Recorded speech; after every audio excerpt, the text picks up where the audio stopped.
Hi friends, I am scientist Gaurav Chaudhary and today we are discussing on a topic that is power. Means आपने देखा होगा कि जब भी हम स्टडी करते हैं कि जब भी फिजिक्स को पढ़ते हैं या इलेक्ट्रिकल मशीन्स को पढ़ते हैं, जनरेटर को पढ़ते हैं, ट्रांसफार्मर को, जो भी इलेक्ट्रिकल मशीन्स हैं, मोटर है, सब इलेक्ट्रिकल मशीन्स ही तो, या बल्ब जला लीजिए घर में, सभी तो इलेक्ट्रिकल हैं, इलेक्ट्रिकल से तो रिलेटेड ही हैं। आपने देखा होगा कि उसमें पावर का सब यूज़ होता है, पावर का। आपने ये भी देखा होगा, आप बोलते हैं कि यार हमारी यूनिट ज़्यादा आ रही है, कि ये पुराना हो गया मशीन, ये पावर ज़्यादा खर्च कर रहा है, यूनिट ज़्यादा बना रहा है, इससे बदल के नया मशीन लेंगे ताकि यूनिट कम बने।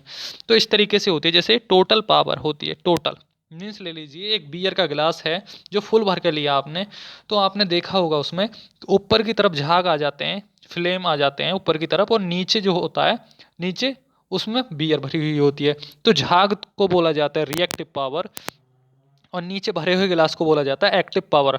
मीन्स जितना एक्टिव उपस्थित है यानी यूजेबल है उसको बोला जाएगा एक्टिव, और जो वेस्ट वेस्ट इलेक्ट्रिसिटी है ना, जो वेस्ट है, उसको बोला जाएगा रिएक्टिव पावर। मीन्स ये रिएक्टिव पावर ही जो है डिपेंड करती है कि किस सर्किट का पावर फैक्टर, इसी से निर्धारित होता है पावर फैक्टर लैगिंग होगा या लीडिंग होगा।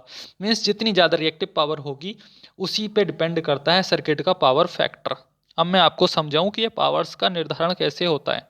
सपोज दैट एक बीड पीस ले लीजिए ब्रेड का, मीन्स ये डबल रोटी जो होती है वो टुकड़ा होता है, पीस रोटी का, ब्रेड का। अब उसको किसी इंसान को खाने को दे दिया हमने, तो उस इंसान ने देखिए इतना टुकड़ा तो खा लिया, लेकिन ये जो टुकड़ा है छोटा सा, ये टुकड़ा उसने बचा के फेंक दिया, वेस्ट कर दिया। तो ये वेस्ट टुकड़ा कहलाएगा रिएक्टिव पावर, और ये यूजेबल टुकड़ा कहलाएगा एक्टिव पावर, यानी एक्टिव पावर या ट्रू पावर इसी को बोलते हैं।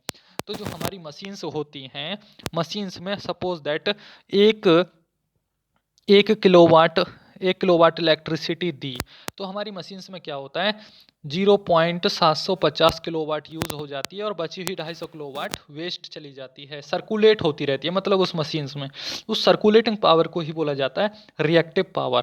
अब आपको देखना होगा कि यूनिट्स देखी होंगी आपने, आप बहुत कंफ्यूज होते हैं कि रिएक्टिव पावर, ये KVAR क्या होता है, KVA क्या होता है, KW क्या होता है। देखिए जब भी हम एक्टिव पावर की बात करेंगे तो उसकी यूनिट होगी वाट्स में, वाट्स को ही किलोवाट में लिखा जा सकता है, वाट छोटी तो बड़ी यूनिट लिखना है 1000 से ऊपर तो किलोवाट हो जाएगा।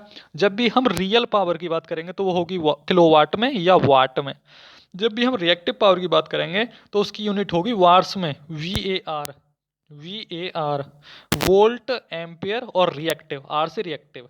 और इसी को बड़े रूप में लिखें तो किलो वोल्ट एम्पियर रिएक्टिव, यानी रिएक्टिव पावर जो होगी हमेशा KVAR में होगी, और ये एक्टिव पावर KW में। अगर टोटल पावर की बात करें तो टोटल पावर ही तो एपरेंट पावर है, एपरेंट पावर की यूनिट होती है वोल्ट एम्पियर, वोल्ट एम्पियर।